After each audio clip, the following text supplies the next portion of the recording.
Welcome to Guide Guru. We hope this video helps. Before removing a Google account from a Redmi phone, backup your data first. Use Google Drive or local storage to save contacts, photos, and app data. Confirm you can sign into the Google account on another device or browser.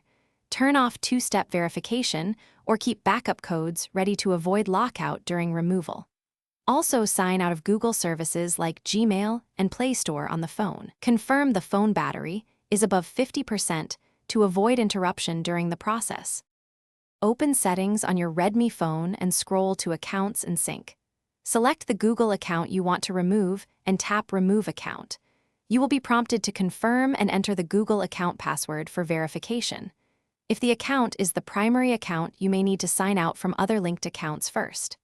After removal, check Gmail, Play Store, and Contacts to ensure the account is no longer listed. Restart the phone to complete the changes and refresh account services.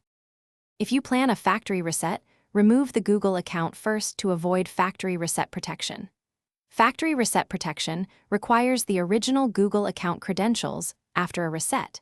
If you reset first and encounter FRP, you must sign in with the same Google account or use Google's account recovery process.